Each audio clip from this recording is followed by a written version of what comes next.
Bien, una de las grandes necesidades que tienen los árboles, tanto estén en la naturaleza como en una maceta, es el agua. Hoy vamos a hablar de... Me encanta dar este cuarto de vuelta y escribir el tema que vamos a hablar hoy. Hoy vamos a hablar de... Se terminó el fibrón. Digo... ¿Llega a ver? Se ve una goma. Hoy vamos a hablar de riego. Bienvenidos a Corvo Bonsai.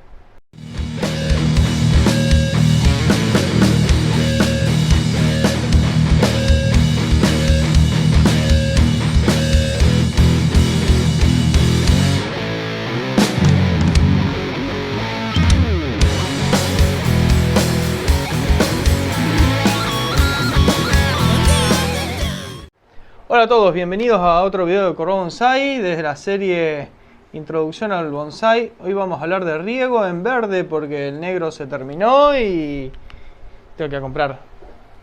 Bueno, la planta, si bien es una autótrofa, que significa que genera sus propios elementos para su subsistencia, necesita de agua, aparte del aire. El aire hay en todos lados, pero el agua necesita un suministro continuo también. Salvo algunas especies que a lo mejor tolera que se le seque el sustrato, pero eso es algo momentáneo y situacional y circunstancial. Pero sobre todo si está en una maceta necesita un suministro constante de agua, periódico. Por lo tanto hay que regarlo. Entonces vamos a hablar primero de las características del agua, ¿sí? Ya vimos en uno de los videos cómo es el transporte de agua, lo podemos repasar. El agua ingresa por las raíces, va por los vasos silosos, que son los que están por dentro, en contacto con la madera, llega hasta la hoja, gran parte se evapora y en otra parte baja a través de los vasos cribosos, que van por fuera, bien pegado a la corteza. Entre los cribosos y los leñosos está el cámbium, que son las células madre que generan el resto de los tejidos.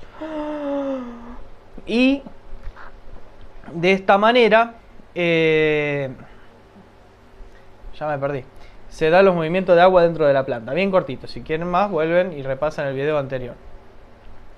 El agua con lo que hace es disolver las sustancias que después va a utilizar la planta en sus procesos metabólicos y de crecimiento. Y es importante que lo que vaya a absorber el agua, la planta sea soluble en agua, porque es a través de ella que los absorbe y los utiliza. El agua contiene una característica que es el pH. ¿Sí? El pH del agua es un punto, es una medición de la cantidad de... Es un concepto físico-químico, que habla sobre la cantidad de iones hidrógeno que tiene, o hidrogeniones, el agua. Cuanto más tenga, más ácida es, y si tiene menos es alcalina. La generalidad y la gran mayoría de los solutos que tiene una planta, que utiliza una planta, son más solubles cuando el pH es ácido y menos soluble cuando es alcalino.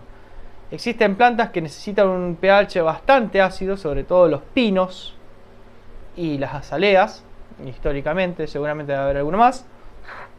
Y hay plantas que toleran un pH un poquito más alcalino y en su mayoría se desarrollan bien en un pH neutro. ¿Qué tiene que ver esto con el agua? Que nosotros, ratas de ciudad, muchas veces tenemos agua potable y y esta agua potable, por ejemplo, acá en Rosario es maravillosa porque el pH es bueno, no es tan dura, no es tan alcalina, entonces sirve para el riego. Pero es muy probable que si vos utilizás agua de pozo, esa agua de pozo tenga mucho contenido en calcio o en cal y sea muy dura, o sea muy alcalina. De esta manera no se solubilizan mucho los nutrientes que uno le aporta y por lo tanto hay plantas que no toleran el agua de pozo. Entonces hay que usar o agua de lluvia, o muchos usan, yo nunca la usé, el agua de los aire acondicionados.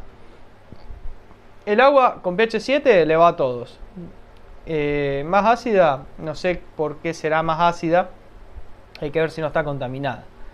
Entonces, con respecto al agua, hay que tener en cuenta el pH. Si son aguas duras, ¿cómo saber si el agua es dura? Y bueno, nosotros en Argentina tomamos mucho mate. El agua para tomar mate se calienta en una pava. Bueno, igual en otros países pueden hacer infusiones y también. Si el agua deja mucho sarro en todo lo que son la batería de cocina, sobre todo la pava. Llegaste hasta acá, así que vas a tener que hacer un par de cosas. Primero, si te gustó el video, le das me gusta. Si te sirve, lo compartís en redes sociales con tus amigos y todo esto. Dejá en tu comentario tu sugerencia que yo las leo para este o próximos videos. Y después suscribite. O sea, toda esta información gratis. Mínimo, suscribite. Y otra cosa más, si te interesa comprar herramientas del exterior, les dejo un link abajo con un descuento. Si se registran en tienda mía con ese link. Y bueno, les dejo seguir disfrutando el video. Y bueno, no se olviden de compartir. Compartan que el conocimiento está para distribuirse. Nos vemos, sigan con el video. Es agua dura, entonces probablemente no te sirva para ciertas especies, como por ejemplo los arces o las azaleas. Eso va a haber que ir midiendo. Tampoco nos vamos a decir, no hago bonsai porque mi agua es dura. No, muchas veces puedes juntar o agua de lluvia, o podés tratar el agua con algún filtro, o incluso podés utilizar especies que toleren ese tipo de agua. ¿Sí? Bueno, otro punto que tiene que ver con el agua. ¿Cuándo se riega un bonsai? Cada bonsai, bueno, esto tiene también mucho que ver con el video que vamos a dar más adelante, pero con el sustrato, ¿sí?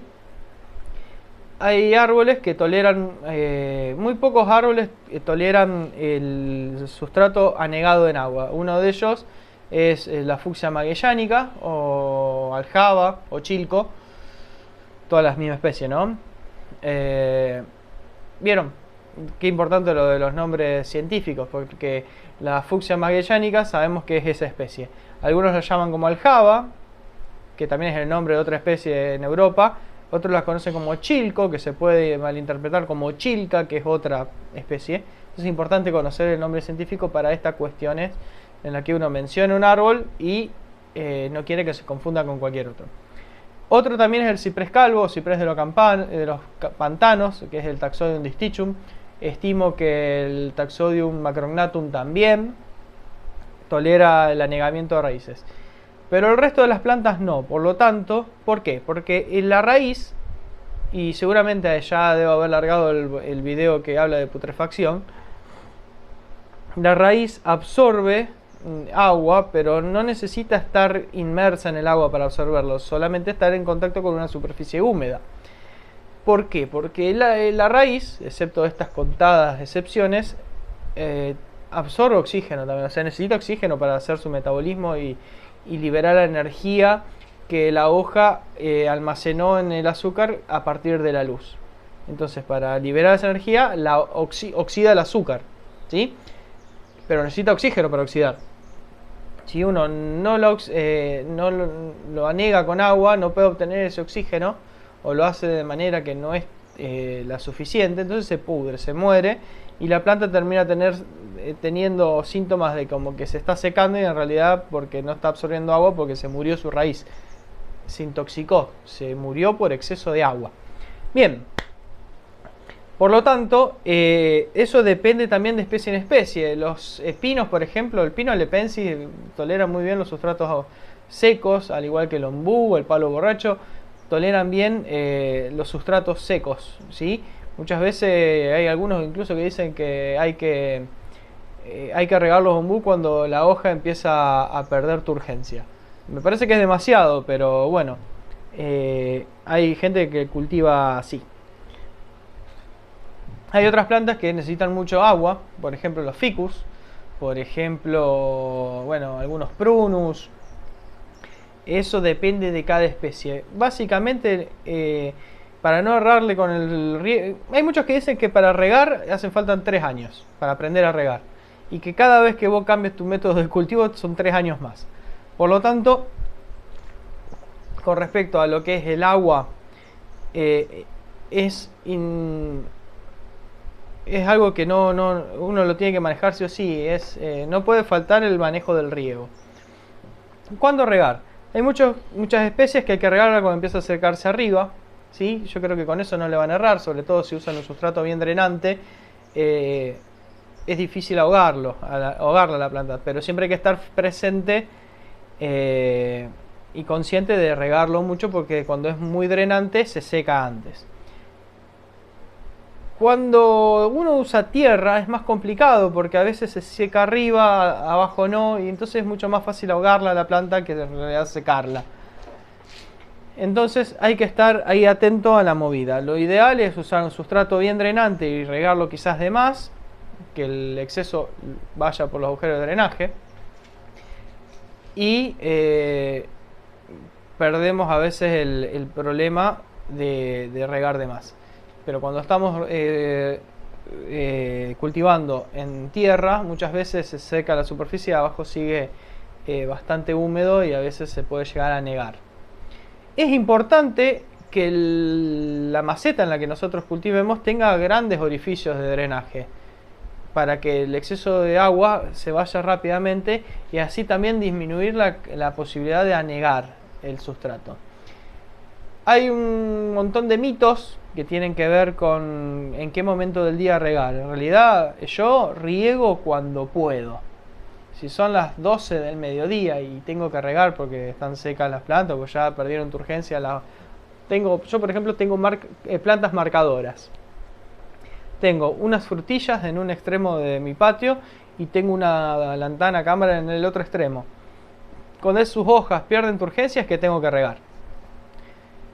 También muchas veces combino sustratos en diferentes árboles.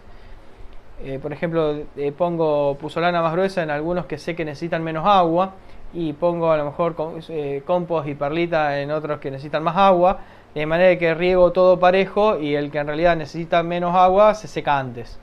Esa es otra técnica que uso para no regar de más lo que tengo que regar de más y no regar de menos lo que tengo que regar un poco más. Con respecto al horario del día, muchos prefieren regar a la mañana temprano, de manera de que a la noche, que a lo mejor hay más humedad, no hay tanta humedad en la tierra, no necesita tanta agua, sino que lo que necesita es más bien de las horas de mucho calor, y sería en teoría lo ideal. Y hay un mito que habla de que regar al mediodía no se puede, porque en realidad el mojar las hojas durante el sol, regar las hojas durante las horas de sol hace que se queme la hoja con el efecto lupa. La verdad que hasta que se da el efecto lupa el agua se seca, e incluso el agua cuando está en contacto con la hoja, por más efecto lupa que haga, la enfría. Incluso la evaporación de esa agua enfría la hoja. Por lo tanto, incluso si una planta perdió la turgencia de su hoja, es mejor regarla para rehidratarla, que dejarla esperar hasta la noche para regarla, porque muy probablemente se te seque entre que espera a que se haga de noche. Así que no se hagan problema con regar en altas horas del día, con mucho sol o con mucho calor. La planta se lo va a agradecer si lo necesita. Si no lo necesita y no tiene signos de que se está secando, bueno, pueden esperar hasta la tarde. De todos modos, si es el momento en el que pueden regar, rieguen cuando puedan, ¿sí? No hay una restricción en cuanto al horario del día, lo pueden regar en cualquier momento. Pero siempre es importante mojar todo el sustrato y tratar de mojar toda la planta. Hay algunas cuestiones puntuales, a lo mejor si está en flor, no mojar la flor para que no se chamusque. Las flores sí pueden llegar a arruinarse, pero la hoja está hecha para exponerse al sol y al agua, o sea, no hay problema con eso. Rieguen en el momento que quieran. Hay algunos incluso que dicen que regar por la tarde favorece el ataque de hongos. Yo hubo 2 años en que regué todas las tardes porque no tenía otro horario, y la verdad nunca tuve problema de hongos. Es mi experiencia, está bien, pero también es la experiencia de muchas personas que dicen que hay que regar en el momento que uno puede y en el momento que la planta lo necesite. Si la planta lo necesita al mediodía, a la tarde, a la noche, se hace en ese horario sin mayores riesgos sobreagregados. Hay momentos en los cuales la planta aumenta sus necesidades de agua, entonces hay que regar más seguido, sobre todo en verano con mucho calor, cuando está en crecimiento activo, que a veces sus hojas son tiernas, no desarrollaron una cutícula eficaz y pierde mucha agua por las hojas, entonces hay que regarlo más. Y cuando hay viento, el viento aumenta la evaporación tanto de hojas como de la parte superficial del sustrato y hay que regarlo más. Muchas veces hay mucho viento, la temperatura quizás no es tan alta y hay que regar más por el mismo viento. Tener en cuenta también que hay veces que no llueve lo demasiado o que la planta, como dijimos creo que en la clase anterior, está ubicada en la parte donde no le da el agua de lluvia porque llueve de costado y justo hay algún accidente del terreno que tapa el lado donde viene la lluvia. Entonces hay que estar atento a eso. Si no llueve mucho o si la lluvia no llega a mojarlo, el sustrato, hay que regarlo, ¿sí? Y el agua hay que regarlo en toda la superficie regar toda la superficie del sustrato y asegurarse de que salga por los agujeros de drenaje. Después uno va agarrando la cancha y a veces puede regar sin que salga agua por drenaje, pero es muy arriesgado y por lo general conviene regar hasta que salga un poquito por debajo del sustrato, ¿sí? Y bueno, creo que eso ya está completo. Recuerden, chequear que el agua sea potable para la planta, que no sea agua dura, que hay determinadas plantas que no la toleran, no son todas, pero hay muchas que no la toleran. Y esas plantas quizás conviene regarlas con el agua del aire acondicionado o con agua de lluvia. El agua mineral no sirve, es muy dura. A lo mejor les sirve para algunas plantas, pero no se gasten en agua mineral. Utilicen agua de la canilla más bien para eso. Porque el agua mineral es dura, contiene muchas sales alcalinas. Recuerden regar todo el sustrato, no importa a qué horario, traten de no ahogar las plantas y eso lo vamos a ir viendo más dependiendo del sustrato en el video de la semana que viene. Y recuerden estos factores: muchas hojas, mucho calor, mucho viento y hojas nuevas aumentan las necesidades de agua.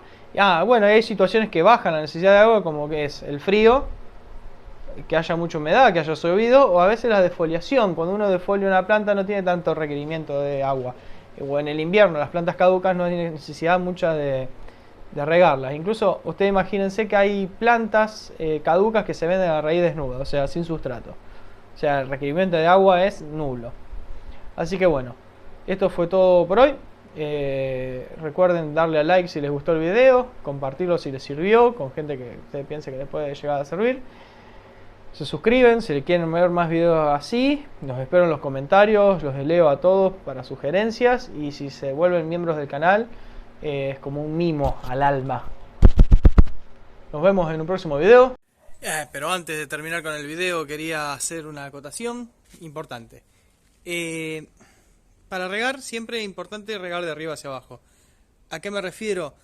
A que no es tan efectivo el riego por inmersión. A veces cuando uno hace su primer riego luego de un trasplante, lo coloca en un balde con agua y piensa que uno así riega mejor, pero no.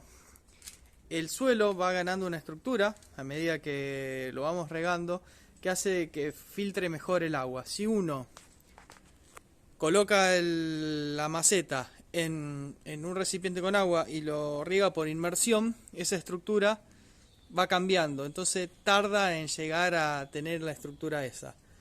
Ese en un primer punto. Y el segundo punto es que uno coloca el fertilizante arriba, en la superficie, y el agua, cuando pasa por esa parte superior del sustrato, trae consigo los nutrientes. Si uno lo riega por inmersión, el agua entra por abajo, apenas toca el fertilizante y baja. Por lo tanto, el fertilizante y todos los abonos que nosotros le pongamos en el sustrato no se van a absorber de manera correcta. Así que el riego es de arriba hacia abajo, siempre de arriba hacia abajo. Cuestiones puntuales por inmersión puede ser, pero que no sea la regla. Sobre todo en el primer riego, siempre es bueno que sea desde arriba, y el primer riego luego de un trasplante tiene que ser con abundante agua, hasta que no salga agua limpia por debajo del de la maceta, no dejar de regar, de manera de que todo lo que sea polvillo se elimine y eso va a producir una mejor aireación del sustrato. ¿Estamos? Es importante el primer riego que sea, que termine cuando deja de salir agua sucia por los agujeros de drenaje. Y siempre, de arriba hacia abajo, no por inmersión. Y el otro punto es siempre mejor con una lluvia. Cuanto más fina sea la lluvia, la gota, mejor, porque va a haber menos movimiento de las partículas superficiales del sustrato. Si el chorro es grueso, muchas veces se puede llegar a mover estas partículas. Por eso siempre a lo mejor poner en la punta de una manguera, si regan con una manguera, una lluvia, la lluvia de la ducha puede ser. Yo he regado mucho tiempo así. Si no, pueden conseguir una regadera o una flor para que pueda regar bien. Y cuanto más fino mejor, porque es menor movimiento de las partículas superiores del sustrato. Así que bueno, ahora sí. Saludos.